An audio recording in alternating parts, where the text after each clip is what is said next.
আসসালামু আলাইকুম। আশা করি আপনারা সবাই ভালো আছেন। আজকের ভিডিওতে আমরা Fiverr এর একটি নতুন আপডেট নিয়ে জানবো। এই আপডেটটি অনেকের প্রোফাইলেই আসছে, আবার অনেকের প্রোফাইলে আসছে না। কিন্তু ধাপে, ধাপে একসময় Fiverr সবার প্রোফাইলেই এই আপডেটটি দেবে। তো আপডেটটি হচ্ছে যে Fiverr এর নতুন একটি আপডেট যোগ হয়েছে, সেটা হচ্ছে ইওর ডিসপ্লে নেম এড করতে হবে। অর্থাৎ ডিসপ্লের একটা নাম Fiverr এড করতে বলছে। যখন আমরা Fiverr প্রোফাইলে যাই, তখন এই যে ইওর ডিসপ্লে নেম নামে একটা অপশন বর্তমানে পাওয়া যাচ্ছে। তো এখানে ক্লিক করে ডিসপ্লে নেমটা সেট করতে হবে। তো এখানে আমি ক্লিক করি। তো ক্লিক করার পরে এখানে ডিসপ্লে নেম সেট করতে বলছে। তো এখানে কি রয়েছে? এখানে বলছে যে choose your display name to help build credible and authentic connections with customers they will now see your display name. অর্থাৎ বায়ারদের কাছে আরও বেশি অথেন্টিক হওয়ার জন্য বা অথেন্টিক মানে বোঝানোর জন্য ডিসপ্লে নেম সেট করার কথা বলছে। এরকম ডিসপ্লে নেমটা আমরা আপওয়ার্কে দেখে থাকি। আপওয়ার্কের মতোই এইজন্য Fiverr কি করছে? আপডেট এনেছে যে কি একটা ডিসপ্লে নেম এড করতে হবে। তো এই ডিসপ্লে নেম কিভাবে সেট করতে হবে? এটা কিছুই না। শুধু আপনাদের যে নাম রয়েছে সেই নামটা মানে Fiverr আগে ইউজার নেম শো করতো, এখন আমরা ডিসপ্লে নাম দিতে পারবো। সেই নামে আমাদের নামটা দিতে পারি। আমাদের পুরো নাম দিতে পারি অথবা ছোট নাম দিতে পারি অথবা নিকনেম দিতে পারি। তো Fiverr যেটা সাজেস্ট করছে সেটা হচ্ছে যে তারা এখানে বলে দিয়েছে।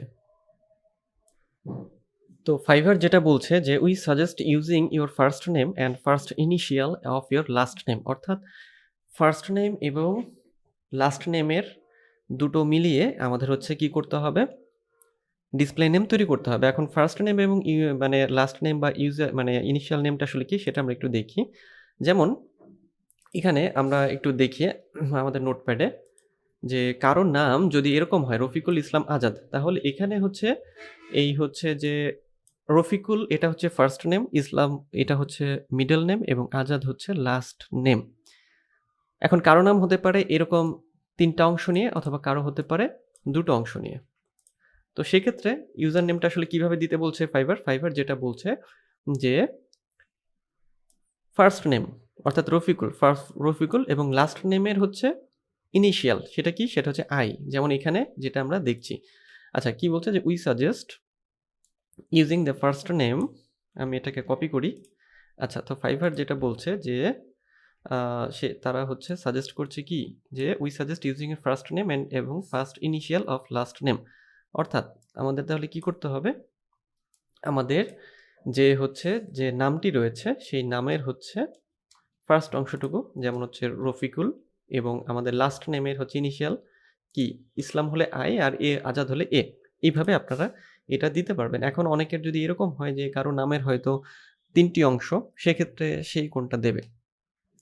এরকম একটা প্রশ্নও কিন্তু আসতে পারে। সেক্ষেত্রে আপনাদের যেটা করতে হবে যে আপনি চাইলে আপনি এটাও দিতে পারেন, মানে ১ম অংশটাও দিতে পারেন। মিডল নেমের ১ম অংশ মানে ১ম ইনিশিয়াল দিতে পারেন অথবা লাস্ট নেমের ১ম ইনিশিয়াল দিতে পারেন। কোনো সমস্যা হবে না। যেমন Fiverr যেটা বলছে যে আমরা এখানে একটা এক্সাম্পল দেখব যে for example if your name is Daniel G and you are known as Danny, your display name can be Daniel Z or Danny Z. আচ্ছা, তাহলে কি বলছে যে এটা হচ্ছে ফার্স্ট নেম এবং এটা হচ্ছে লাস্ট নেমের ১ম ইনিশিয়াল। তো এইভাবে ডিসপ্লে নেমটা চেঞ্জ করতে হবে। এখানে একটা ছবি আছে এবং এটাতে দেখাচ্ছে যে ডিসপ্লে নেম আসলে কিভাবে এখানে দেওয়া রয়েছে বা দিতে হবে। আচ্ছা, আর এখানে কিছু রিকোয়ারমেন্ট দিয়েছে বা রয়েছে সেটা হচ্ছে must your real name or any representative name business, অর্থাৎ এটাকে আসল হতে হবে, সঠিক হতে হবে। বিটুইন 3 to 15 ক্যারেক্টারস লং, অর্থাৎ ৩ থেকে ১৫ ক্যারেক্টারের মধ্যে রাখতে হবে। Only English letters, number and spaces R allowed. যেমন এক্সাম্পল কিছু Danny Z, D for designs, G designs, Z designs এরকমভাবে। তো এইভাবে আপনাদের কি করতে হবে যে আপনাদের যে ডিসপ্লে নেম আছে সেটাকে কিন্তু এখান থেকে তৈরি করে নিতে হবে। এখানে সেভ করলে সেভ হয়ে যাবে এবং I will do this letter করলে এটা চলে যাবে, মানে এটা চলে যাবে পরবর্তীতে আপনাকে এখানে ক্লিক করে এটাকে এড করে নিতে হবে। তো এইভাবে যে নতুন আপডেট এসেছে Fiverr এর ডিসপ্লে নেম সেটা আপনাদের এড করে নিতে হবে।